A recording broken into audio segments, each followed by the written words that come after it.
This is Where We Live. I'm Lucy Nalpathanchel. The population of the United States looks a lot different than it did in 2012, the last time Americans voted in a president. Latino voters are now making up 12% of total eligible voters this November, more than 27 million voters, according to Pew Research Center. Today, Where We Live, we look at the Latino vote. Who are the new voters among them? What issues matter to them? We'll hear from Maria Hinojosa, host of NPR's Latino USA, and we'll talk with two young Connecticut voters with Latino roots as well. The nation's demographics have changed over the last 4 years. Have the major party candidates paid enough attention to the issues that matter to Latinos this campaign season? And later, we'll shift to a question many Americans may not be paying attention to, and that is a Donald Trump presidency better for the Arab world? Hundreds of young people from Arab nations have weighed in on that question over the last few weeks. We'll hear about what they had to say via an online and TV debate forum called the Munathara Initiative. That's coming up later in the show.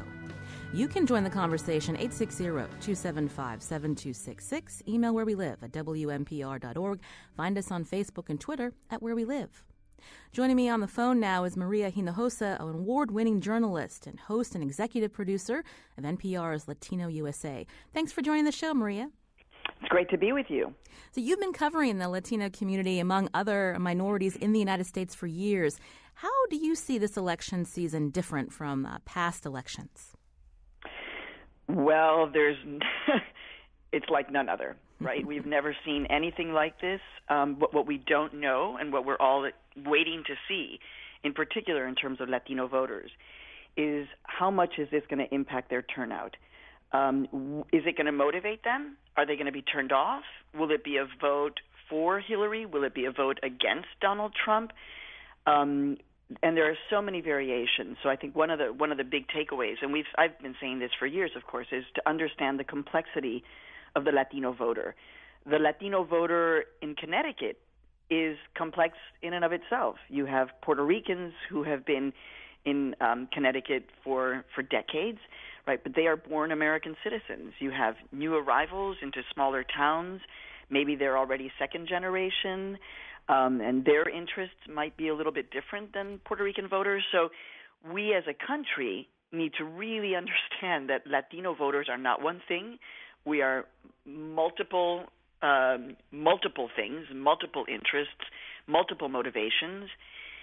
And one of the groups, Lucy, that I'm most fascinated by are the, anywhere from 13 to at a high point, maybe 25%, that's very high, of Latina voters who support Donald Trump.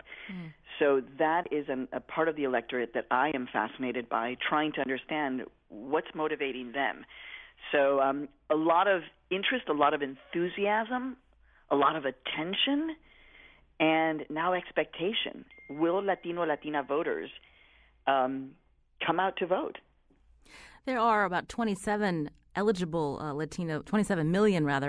Latino voters this upcoming election. You mentioned, turnout, who's going to come out. Let's talk about the new voters among the Latino population, the millennials. Right. So right now, millennials make up almost half of all eligible Latino voters in 2016, and millennials make up a larger share among Latino eligible voters than any other group in 2016. So that's like, whoa. And when I think about that, I actually have to make it somewhat personal because I have two kids who are going to vote for the first time in the presidential election. They are Latino millennials. And I'm watching how they're kind of approaching the election and their engagement. And of course, I'm also a professor here in Chicago, where I am right now, 6 months out of the year. So I've been watching my own students, the majority of whom are Latino, and kind of their political engagement. A lot of my students said, I never considered myself political.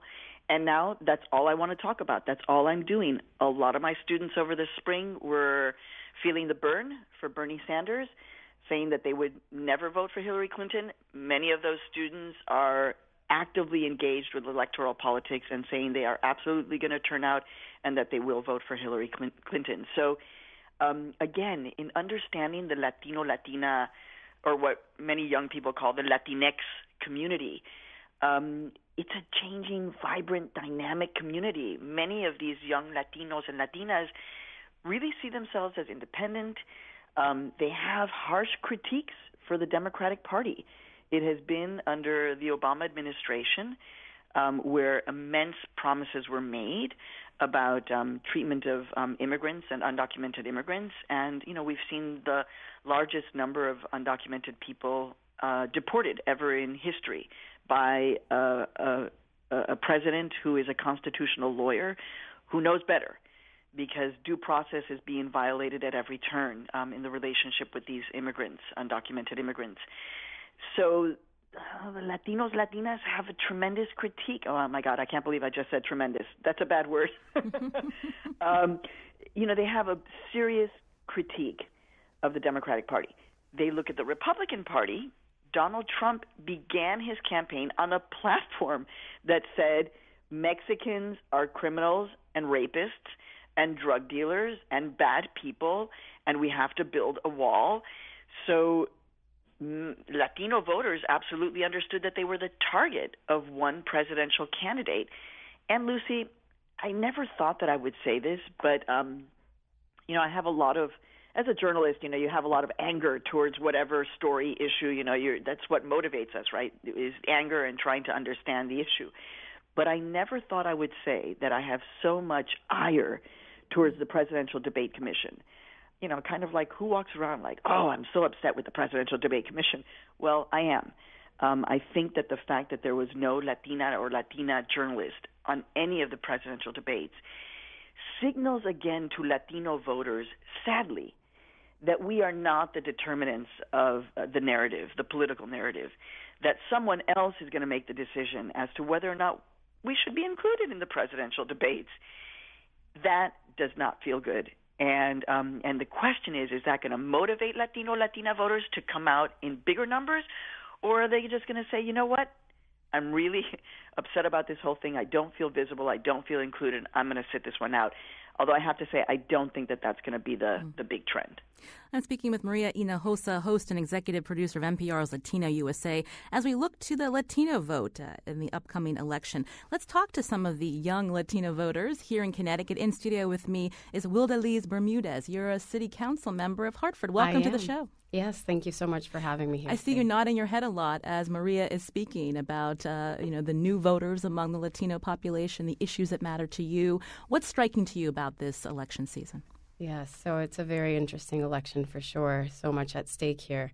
But, when Maria, you've been mentioning the immigrant issue, the issues that we are concerned about, right? So the Latino core issues are issues just like everyone else has. We are concerned about, of course, education, the economy, jobs, crimes in cities, immigration, of course, being one of them. But in the perspective of a place like Connecticut and understanding that we do have such a high rate of Puerto Ricans among, the highest percent of eligible voters, that's something that is of concern. And as a Puerto Rican, as someone who came here to this country, my parents came here when I was a very, very young, a very small town in Jabucoa, and just for a better life, right?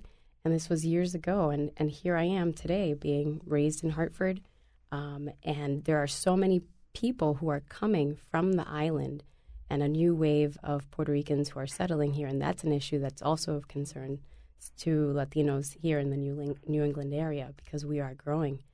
So when we talk about immigration, it's a very mixed issue of not just looking at what's happening across the borders, but also within our own communities, within the islands that we come from or the countries that we come from. Even the Cuban issue can be mixed in there as well. You mentioned you were raised here in Connecticut from your parents from Puerto Rico. How connected is your family to the island? We know about the huge debt crisis and the lack and the slow moving, the legislation that went through the summer in Congress. Finally, it was passed to try to help the island with its fiscal issues. Very connected to the island because, there are Puerto Rican families who come here and they settle in, and then all of a sudden you have trickles of other members, other relatives, cousins and aunts who come as well. But in our case, there's also Puerto Rican families who come to places like Hartford and across the New England area, And they might be the only ones. And so we still have that connection, that direct connection with the island. And that's the case of my family.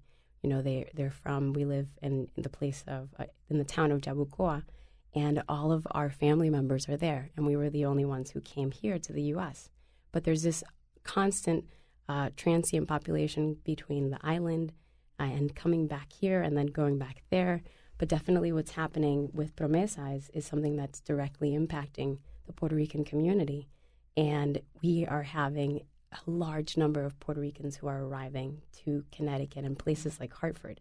And the place that tracks that right now, because, you know, we haven't had a census in some time, if we look at the Board of Ed, the Hartford Board of Ed, the numbers are insane. You know, there's been more than 4,000 families who have arrived in the last year and a half, and these are all eligible voters. And these are young families, and these are young people.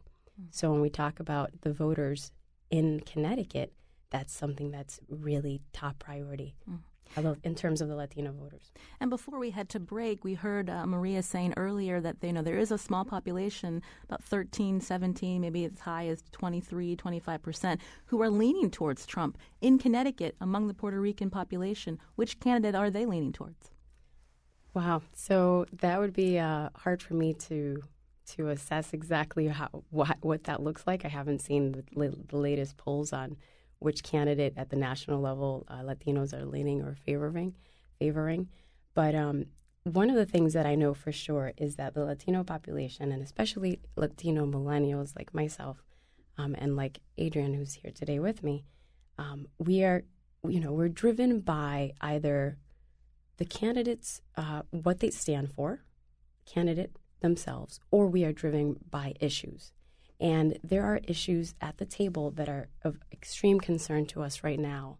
And one of them, of course, that comes to mind is the environment. The environment is something that is crucial. And a lot of young people are talking about it. They've done polls and studies in terms of like how concerned are Latino voters, particularly younger ones, about the environment. And I just wanted to share a little quick stats here. But, 66% of Latinos versus 52% of all Americans believe global warming caused by human activities. And that's and if we look at the younger Latinos, they're more likely to attribute global warming to human causes. And so in the role that I play with the Connecticut League of Conservation Voters, we've just launched a really exciting program called Chispa. And it has to do with that, engaging more young Latinos to learn about the environment. That's a concern to us. Maria, Osa, I'll go back to you. Again, you've been reporting on Latinos and many other populations in our country for some time. We hear so much about the economy. We just heard from Will DeLees that, climate change is something that Latinos are thinking about. What's your take? That's everything that I've been saying, right? You think Latino voters that the only thing that's going to drive them to the polls is immigration, because that's the only narrative that you hear when we are talked about on a national scale. So Latina voters, one of the primary issues that drives them to the polls that they care about is actually reproductive rights. But you don't necessarily think that when you think of Latino voters. And I want to just jump in terms of the power of the Puerto Rican vote in particular. So we did a lot of reporting about what's happening in Florida. And as you know, actually, it's kind of interesting. I've become obsessed like never before with one particular state, and it is the state of Florida, and very particularly with Latino voters in the state of Florida, and zeroing in to the Puerto Rican voters of Central Florida around the Orlando I-4 corridor. I call these Puerto Rican voters the most powerful Puerto Ricans in the world. Remember, just for clarification, you are born an American citizen if you're born on the island of Puerto Rico. But when you live on the island, you do not have the opportunity to vote for president. So when you leave the island and you come to the mainland, like those 4,000 families that have arrived into Connecticut, then you can vote for president. So this massive, and they're not immigrants. Let's make that clear. Like, none of these folks who are leaving Puerto Rico are immigrants. They are migrating from one place to another, but they are not immigrants because Puerto Rico is considered part of the United States. So now that they've arrived into Central Florida, what are they going to do? We focused on particularly Puerto Rican evangelical voters Many think Latino evangelical voter equals Republican voters. Well, Latino evangelicals care about immigration. They care about a minimum wage hike. They care about actually bigger government, a more responsive government. They're against the death penalty. That does not necessarily put them immediately into the Republican camp. And given what Trump has said about Latinos and immigrants, the evangelicals that we spoke to actually are very much against the Donald Trump candidacy. So specifically in terms of the Puerto Rican vote, this is fascinating. Where will they put their power? And, what's going to happen? Let's just say that Puerto Rican voters in Central Florida turn out to be the swing voters that literally swing the state and perhaps the entire election. What will the new president give in return? Not a give in return, but how are they going to respond to this electorate that has turned out? That's the next big question, right? And of course, Maria, we'll have to take a quick break. We're going to continue this conversation when we get back. Maria Hinojosa, host of NPR's Latina USA. We're looking at the growth of Latino voters since 2012. What are the issues that matter to them this presidential campaign? When we come back from the break, we're going to hear from another Connecticut Latino about what his issues, what matter most to him. This is Where We Live.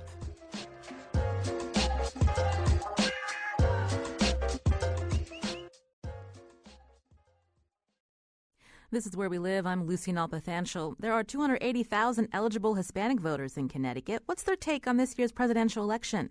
To help us answer that question, we have two guests in studio. Wildelise Bermudez, a Hartford City Council member who also works for a Latino outreach program called Chispa. Also, Adrian Rodriguez is joining us, a recent graduate from Central Connecticut State University. And Adrian, welcome to the show. Thank you, Lucy. You've been listening to Maria and Wildelise talk about issues that matter to Latinos, how the population is changing. Tell us about yourself. Where do you come from and what matters to you? So I actually, I'm in the same boat as Wildelise. I also came here at a very young age with my family. I think some of the most important issues in this election for young Latino voters is the economy and education. We've been, as a recent graduate at Central, we've seen tuition costs hike extremely. And so that going forward, and I have a lot of cousins that follow me and thinking about, well, how much is tuition going to cost for them? That's something that is really on the table for me, and we're looking at what are other solutions. Aside from that, in the economy as well, there's a lot of Latino voters that they feel there are no opportunities available right now. There are no employment opportunities. I've graduated with thousands of other students, and I've seen people graduate from Central in 4 years and 3.5 years, and they're working at a yogurt place because they can't find a job that for what they studied for. And so because of that, there's actually a lot of Latinos and a lot of young people creating their own jobs and creating their own opportunities. Like myself, I've started my own small business creating handmade ties with a partner that creates couture dresses. And that's kind of on the side as we continue to build it. But it's that reality of, well, if I can't find a job doing this, or if I can't find a job doing what I studied, then I'm going to be my own boss. I'm going to do what I want to do. But, of course, that's going to play out in whatever economy we have later on. Well, we've been focusing the show on the growth among Latinos, the eligible voters. How do we make sure that they come to the polls? What have you been doing in terms of Latino outreach? So there's actually, I've been part of a program called the Community Voter Program. And so this, we'll call it CVP.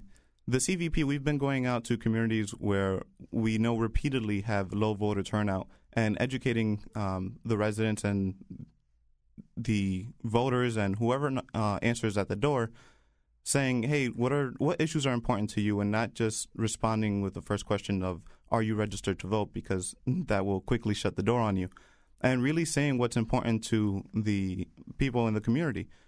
We've targeted areas specific like Frog Hollow, the Park Street area in Hartford. We've also targeted Upper Albany, which is the Albany Avenue area in the north end. And we've been talking to these residents, people that no candidate ever goes and knocks on their door because they're not registered or they never turn out to the polls. And I think that voter education is really what's going to turn this around and making sure that people get out to the polls. We talked about the Puerto Rican community being able to vote in the presidential election now that they are on the continental United States. However, if they're not informed that they finally can vote in the presidential election, they might not turn it out. I want to turn back to Maria Hinojosa. Before we go, we've got under 2 minutes, Maria. But again, you mentioned you think that the turnout among Latino voters will be strong. What about this election that will bring them to the polls? Well, I don't want to make any predictions, but what we understand right now is that there is polling that says that Latino voters are more engaged now than they were 4 years ago. We have polling that says that early voting in Florida in terms of Latinos, you have 99% more Latinos who have already voted in early voting in Florida than in 2012. So these numbers are saying, okay, so we are turning out. The question is really the narrative going forward, right? How do we as a country understand what has just happened over the last 2 years, essentially, year and a half? Latina voters were central in the whole conversation, and yet again, in terms of the debate on just this one question of immigration, about 2.5 minutes talking about that in the final debate. And I love the fact that we are talking about Puerto Rican voters who are born American citizens who are able to vote once they get to the mainland, and immigration and immigrant voters like myself. I was born in Mexico and became a citizen in the late 1980s, or my kids who were born American citizens. So all of this is, we're not going anywhere, right? Even though we have one candidate who is saying we're going to build a wall and we don't want you here necessarily, none of us are going anywhere in terms of the state of Connecticut. We're all going to be there, and I have a home in the state of Connecticut. So we're not going anywhere, but there has been such divisive rhetoric now. How do we move forward? How do we build trust in the state of Connecticut, in our communities, where we maybe now have seen our neighbors put Trump signs on their lawns? And we, as Latino voters, may be taking this very personally. How do we move forward? So that's the next part of the dialogue. Of course, watching the turnout, watching our engagement, and then the next part of the conversation, how do we move forward as a country with the fastest growing group being Latinos and Asian Americans and none of us going anywhere? How do we find the dialogue to create a commonality of experience that we're all Americans and we're all equal? Maria Hinojosa, host and executive producer of NPR's Latino USA. You can hear it Sundays at 6 a.m. and 9 p.m. on WNPR. Thank you so much, Maria. My pleasure. Thank you. Also, thanks to Wildelise Bermudez, a Hartford City Council member, and Adrian Rodriguez, also a Connecticut resident. When we come back from the break, we're going to hear about what a Trump presidency means for the Arab world. Before we get to that, if you appreciate Where We Live on WNPR, here are two of my colleagues to tell you how to support this radio station. This is Where We Live. I'm Lucy Nalpathanchel. Debates are a fundamental part of our democracy. This election season, millions of Americans were glued to their televisions to watch the presidential debates. In other parts of the world, debates between political candidates with different opinions are not always embraced. This includes how regular citizens may be treated if they voice their own opinions. Belabes Bencreda joins me in studio to talk about his organization that aims to encourage more freedom of expression. He's founder of the Munathara Initiative, the Arab world's largest online and TV debate forum. He's also a 2016 Yale Greenberg World Fellow. Belabes, welcome to Where We Live. Thank you so much for having me on your program, Lucy. Tell us about the Munathara Initiative. Well, it started in 2011 at the time of the Arab Spring. So we saw these uprisings. People went onto the streets, demanded freedom, democracy, accountability from their leaders. So at this time, I was working as a government consultant in Dubai, and I had the idea of, creating an online debate forum that really radically lessens the barriers for people to enter the discourse and also, to constructively engage around some of the most pressing issues that the region was facing. That didn't exist at the time. So we started the Dubai debates, which was the first iteration of what is today the Munathara Initiative. We did the Dubai debates for 1 year, and then the Munathara Initiative saw the dawn of light in 2012. And really the idea is that anybody can take part. It is based on an online forum. You have 99 seconds to express your view on a certain topic, and then the audience gets the opportunity to vote up or down contributions. So really crowdsourcing some of the most neglected voices, because remember, the very voices that called for change are today the most neglected voices in the public discourse, which is largely dominated by men between the ages of 50 and 80. So that's basically the idea, and the winners go on to take part in the television program. So the Arab Spring, I guess, first started in Tunisia, late 2010. So you're saying after that movement started, you thought, well, let's get the voices of the people, the young people that were behind the change. Precisely. So tell me about your upbringing, your connection to this initiative. Well, I am of Algerian descent. I'm very much bicultural. I was born and raised in Frankfurt, so I am Arab, I am German.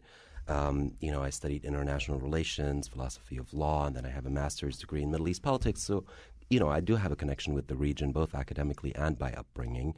The theory of change of the organization is really central, because when I was a student in Frankfurt, I studied the public sphere, and that kind of inspired me to look at a way of applying some of these ideas of how a discursive space could look like. What are the ideal conditions for us to engage and deliberate about major issues that concern society? So everything you see in the Munadra Initiative is very much derived from that theory of change. I mentioned that in the U.S. presidential race, much attention on the presidential debates. But in the Arab world, debates were not common until after the Arab Spring? Well, they still aren't. Ironically, there's a lot of talk and there's a lot of conversations. But that's very different from having a constructive kind of debate forum where contributions are harmonized. There are rules. People agree before the beginning of the debate on what those rules are. There's a binding element in the sense that, these debates are competitive. You call a result at the end of them. And that all of that is very, very different from more talk. More talk hasn't resulted in more constructive conversation. So that's why it's really important to have fora that actually allow people to deliberate. Let's talk about the voices that are participating in the Munadra Initiative. You mentioned earlier trying to get the young voices, the people who are left out of the debate in the Arab world. Traditionally, it's been the men between, like you said, 50 and 80 years old. How long did it take to get buy-in? Did people feel comfortable in these Arab nations participating in this online dialogue? Absolutely. And this might be surprising to a lot of people, but here's the thing. The problem is not that people do not want to engage. The problem is that there is a lack of fora to do so, and there are tremendous barriers to entering the discourse. If you're female or young or both, you are very unlikely to find a way to voice your opinion in a constructive fashion. So that's why the mere creation of the forum already tapped into an existing need, and we're seeing this constantly. We get hundreds of participants from the entire Arab world who really actively take part and are waiting to voice their opinions. Is there a fear of retaliation, though? I was watching this Al Jazeera segment on the Munadra Initiative's website. The narrator said, quote, "A stick is still a favorite tool to punish difference of opinion," and that, quote, "prison is still a destination for people with alternate opinions who express them in the public sphere." Well, there is reprisal against people who voice opinions that are seen as challenging regime narratives. Yes, that is true, but the context is very different from country to country, and I always say that we as a debate forum kind of have a benefit of the doubt in the sense that debate is something seemingly innocuous. You're presenting opposing views. You're not really advocating for a certain position. That kind of shielded us from a lot of the problems that NGOs face, who are kind of challenging what the regimes are doing.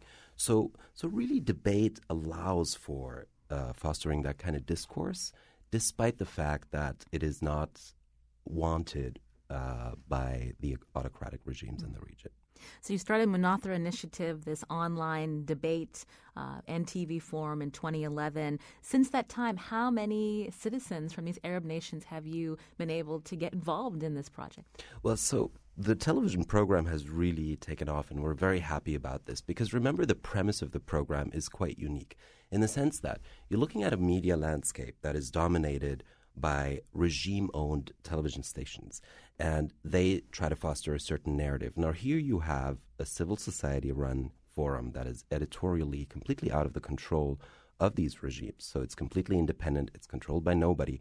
And the broadcasters who are syndication partners agree to broadcast our television debates under the condition that they don't have any editorial say over it. So this premise really made it quite successful. And there's also a path to scale in this very idea because, we have 4 television partners. There's no reason we shouldn't have 10 or 15 television partners at some stage. So really, this idea has allowed the Munadara initiative to thrive. And also, of course, the fact that you can take part online. There's technically no limitation. Again, the online space has been growing. Arab World now has over 50% online penetration. So there are tremendous opportunities in engaging through a democratic crowdsourcing process. And how are you seeing that impact in these individual nations? If these young people feel empowered that they can participate in an online debate on the Munadara initiative, but how is that translating to their own communities? So the impact happens on a number of levels. So first of all, you have the impact on individuals. It changes their lives. A lot of our participants talk about those 99 seconds as the 99 seconds that changed their lives for good. Because suddenly they discover, I can be on TV. My opinion matters. Here I am on primetime television, voicing my opinion. So a lot of them actually go back to their countries and enter the mainstream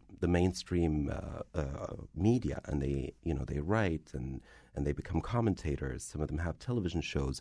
Others have won prizes, and we had a participant who was part of President Obama's African Leadership Initiative.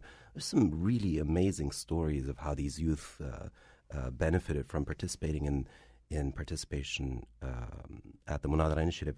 And also on the policy level. Remember, we're tackling questions that are often not spoken about in the region. So some of our debates have triggered debates after the debates where serious policy questions were raised by parliaments, by lawmakers. So that's also really, really important, to see that we're stimulating conversations beyond our debates. Can you give us an example? Well, I was talking about the example of a lady who was of the black minority in Tunisia. This was a very, very interesting debate about minority rights in Tunisia. So it turned out during the debate, and this was in June, that black minorities in Tunisia are being discriminated against in a very, very disconcerting fashion. So there's segregation in the south. There are different buses for black Tunisians and white Tunisians. There are birth certificates that mention who the owner of the slave is, and very, very tragic stuff. So this really triggered a national debate in Tunisia, and we saw an anti-discrimination bill that was introduced a few weeks after our debate, But, so this is a very specific example of how a debate actually triggered a policy change. But I also want to emphasize that this isn't our primary goal, is not to influence the policy debates. We're looking at this in the long term. We have to contribute to a healthy, discursive space where people can engage, and only that will actually lead to positive change in the long run. I'm speaking with Belabes Ben Kreda, who joins me in studio to talk about his organization, the Munadara Initiative, that aims to encourage more freedom of expression. The Munadara Initiative is the Arab world's largest online and TV debate forum. Let's talk about a question that your debate is posing recently, and that is a Donald Trump presidency good for the Arab world? How did you come up with that question? Well, here's the thing. On November 8th, Americans are facing a choice, and it's going to be a very different there are two very, very different options. Now, that choice is going to affect the lives of millions and millions of people in the Arab world, because a Clinton presidency, as opposed to a Trump presidency, would be very different in its effect on the Arab world. So we really, really wanted to present this topic in order to foster a constructive conversation for people to understand what those two different options mean. And to dive deep into the policy differences of a Secretary Clinton White House as opposed to a Trump White House. So again, through the Munadara Initiative, people are encouraged to send in videos for or against this question. It's 99 seconds. So let's hear a little bit of a video, and then you could tell us what some of the responses have been to this question. السلام عليكم. أنا نهاد الدهماني من دولة ليبيا. أوالي قرار المجلس الذي يرى بأن ترامب هو الأفضل للوطن العربي. فنحن أمامنا خياران، إما الأولى هيلاري كلينتون التي أوضحت فيما سبق. So the first video submission we're hearing is from Nehal Fathi in Libya. Tell me what she's saying. Well, she's saying that a Clinton. She's basically going back and looking at the Clinton legacy in the Middle East, and she's saying that all of her actions have really led to a region in shambles. We now have the rise of the Islamic State. democracy promotion has not made people's lives better. She's saying, we just want to be left in peace. Please stop the democracy talk. All we want is our own security. We want to prosper economically, and we want to be safe from ISIS. So Neha Fathi, again from Libya. So when Hillary Clinton was Secretary of State, there was the intervention in Libya. And then also she's saying that under Clinton presidency, when you saw what happened with the growth of ISIS in Iraq, now she was a U.S. Senator at the time, voted in support of the authorization of the war in Iraq. So this woman in Libya is pointing to these two specific instances of why a Clinton presidency would not be good for the Arab world? That's right. And this is the broader sentiment. We had over 400 direct participants in this competition, and about 29% of them are in favor of the motion. So 29% of our participants think that Trump would indeed be better for the Arab world. And there are a couple of themes that run through the arguments. And one of the main arguments is that Secretary Clinton and her engagement instinct, she very much comes from a Wilsonian Democrat tradition. The idea of being more engaged, building nations, promoting democracy in the Middle East and North Africa. This is, by the people on the pro side, seen as very negative because of the results that it has led to. The other argument is that Donald Trump's idea of disengaging is very much welcome, and also his very strong rhetoric against ISIS and his hope to eliminate the Islamic State once and for all. It resonates really well on the pro side. Let's talk about the side against Donald Trump. Because of a lot in this country, there's a lot of attention on what he said about Muslims, this idea of banning all Muslims, new Muslims from coming into the country. Let's hear from another participant, Usama Lakhdar from Morocco. Bismillahirrahmanirrahim. Wassalamu alaikum wa rahmatullahi ta'ala wa barakatuh. So his core argument is that the discourse, the kind of speeches that Donald Trump has been giving about the Arab world is very, very much likely to further inflame the problem that is ISIS. Because ISIS is only looking for that kind of rhetoric. It's the us against them. It's the West and its values and its civilization against Islam. So this particular participant really makes this point that once Donald Trump is in power, ISIS is going to be thriving because of that discourse. So this Saturday, there'll be a televised debate based on this question, is Donald Trump better for the Arab world? How many people, again, will be participating in that online debate to air this Saturday? So the debate is on Saturday is sort of the culmination of this whole process, because you'll have the two winners of the online debate, and they will be joined by senior opinion leaders. Mm-hmm. So on the pro side, we have an Iraqi commentator who was a government advisor previously. He will support the motion and say that Donald Trump is better for the Arab world. On the against side, we have a lady from the Syrian National Council, very interestingly, who is against the Trump presidency and will argue very much in favor of Clinton being the better choice for the Arab world. And they will include the winners for this online debate. They form a team. And that's this is part of what makes it unique. You don't really hear those voices, but then because you're mixing them with these senior opinion leaders, it really elevates them to a different level. It's not a youth debate forum as such. There would be limited interest in seeing just youth debate. But the moment you pair them with very well-known mainstream opinion leaders and they have to form a team, they're on an equal footing, they have equal speaking time, this really makes the charm of the debates. Now, we touched on this a little bit earlier, but how do Arabic debates differ from what we see here in the U.S. as a traditional debate? Are you talking about our debates in particular, or just culturally before the Munathra initiative launched? Yeah, so there are a lot of rants. They tend to be, not very focused. There tends to be a lot of a lack of kind of constructive engagement, a lack of a fact basis. So this is a problem, and we're trying to bring this breath of fresh air through our model. Which is very insistent on checking the facts, on contributions not veering off topic, things being harmonized. We have counters. Everything is up to 99 seconds. There's a lot of online engagement because this happens live, so we get Twitter feedback, we get Facebook feedback.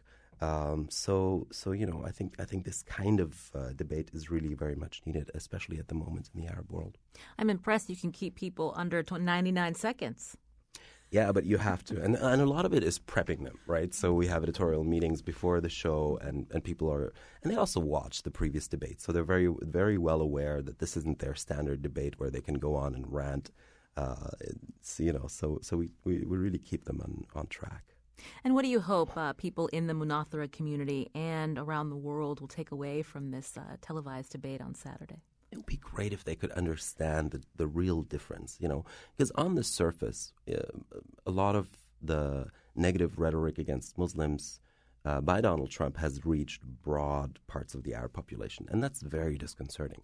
But on the other hand, we want them to understand that there are two fundamentally different ideologies that would be represented in the White House. If it's a Clinton White House, it would be a pro-engagement, pro-nation-building, interventionist. Some people would say hawkish, because there is more of an instinct to use U.S. military force if need be. And on the other hand, you have a Trump ideology, which, as far as we can understand, would be more of an isolationist take on the Middle East and North Africa. Let them sort out their problems. Let the Russians deal with ISIS in Syria.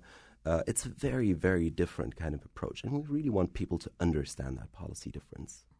I've been speaking to Belabes Ben Kreda, a 2016 Yale Greenberg World Fellow and founder of the Munathara Initiative, the Arab world's largest online and TV debate forum. If our listeners want to see this debate, where should they go this weekend? You can go to our Facebook page. It's Munathara. It's going to be in Arabic, Saturday, 5 GMT. We're also organizing, once the debate is subtitled, we're going to be organizing a screening at Yale University with the subtitles. So that's going to be a few days later, and we'll probably announce it there as well. Great, and we'll hope to link to our website to that subtitled event for our listeners. Thank you so much for coming in. Thank you so very much, Lucy. Our show is produced by Lydia Brown and Jeff Tyson. Our technical producer is Kian Wolf. WNPR's executive producer is Katie Tolarski. Check out WNPR.org/where we live for more about the show. I'm Lucy Nalpathanchel. Thanks for listening.